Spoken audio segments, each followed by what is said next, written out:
दर्शकों, आज मैं उपस्थित हूँ शुक्र के सप्तम भाव में उपस्थित रहने पर कैसे फल मिलते हैं। पूर्व में मैंने शुक्र के प्रथम से लेकर षष्ठ भाव में उपस्थित रहने पर कैसे फल मिलते हैं, इसके बारे में वीडियो बनाया है मैंने। तो आज का जो हमारा विषय है कि सप्तम भाव में अगर शुक्र विराजमान हो, तो कैसे फल मिलते हैं। तो आगे बढ़ने से पहले मैं चाहूँगा कि सप्तम भाव किन-किन चीज़ों को दर्शाता है, इसके बारे में हम एक बार विचार कर लें। इसके बारे में चर्चा कर लूँ मैं। इसके बाद हम आएँगे कि सप्तम भाव में अगर शुक्र उपस्थित हो तो कैसा फल देगा। तो अगर एक तो सप्तम भाव को जया स्थान बोला जाता है, पत्नी का स्थान बोला जाता है। तो इसलिए स्त्री के स्वास्थ्य संबंध, स्त्री कैसी दिखेगी, रूप रंग कैसा होगा, शील चरित्र स्त्री का कैसा होगा, उन सब चीज़ों का विचार हम 7th हाउस से ही करेंगे। उसके अलावा अगर यही स्त्री की कुंडली हो, तो उसका पति कैसा होगा, उसका रूप, रंग, चरित्र कैसा होगा, इन सब चीज़ों का विचार आप 7th हाउस से करें। पत्नी से कितना अनबन है या वैवाहिक जीवन कैसा रहने वाला है, इन सब चीज़ों को हम 7th हाउस से ही देखेंगे। व्यापारिक सहयोग को हम 7th हाउस से देखते हैं। उसके अलावा काम, क्रीड़ा और दैनिक रोज़गार कैसा होगा, ये सब चीज़ें 7th हाउस से।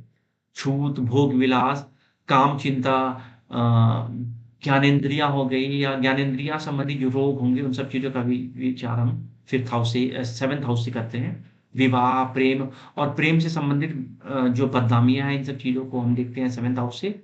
प्रेम में सफलता को भी हम इससे ही देखेंगे। उसके अलावा कूटनीतिज्ञता और साधारण प्रसन्नता या मारक स्थान, चूँकि 7th हाउस को मारक स्थान भी कहते हैं, तो हम इसे 7th हाउस से ही देखते हैं। पाइल्स के रोग आदि का अध्ययन भी हम 7th हाउस से ही करते हैं।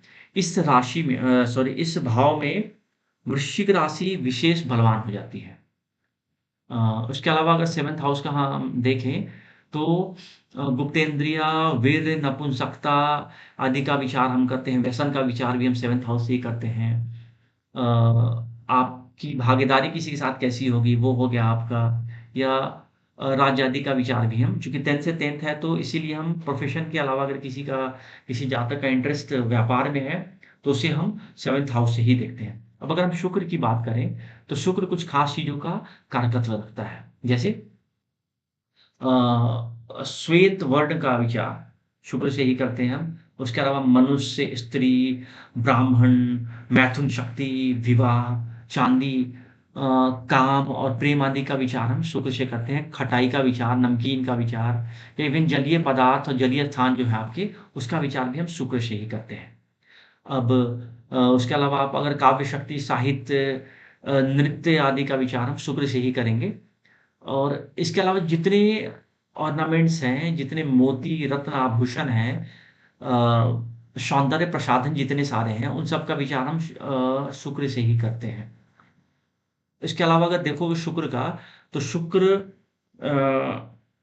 4, 7 और 12th हाउस का कारकत्व शुक्र के पास होता है। इन सब चीज़ों का इन भावों का कारकत्व शुक्र के पास होता है।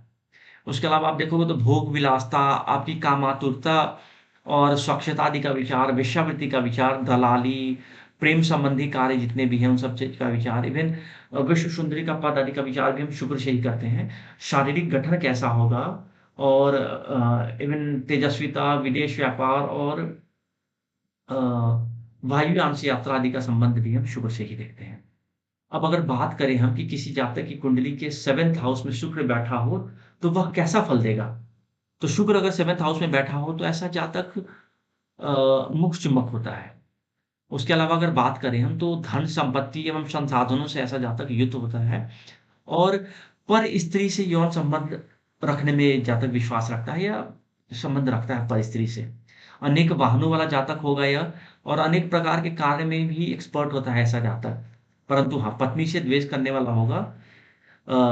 चूँकि कहते हैं कारको भावनाशा, इसीलिए ये सब चीज़ें आती हैं। इसके अलावा आप देखो तो यदि सप्तमस्थ शुक्र पाप ग्रहों से युक्त हो या शत्रु क्षेत्रीय हो, या परम नीच हो सप्तमस्थ, तो ऐसे में विवाहित पत्नी की मृत्यु हो जाती है और इसके बाद उसे दूसरा विवाह करना पड़ जाता है।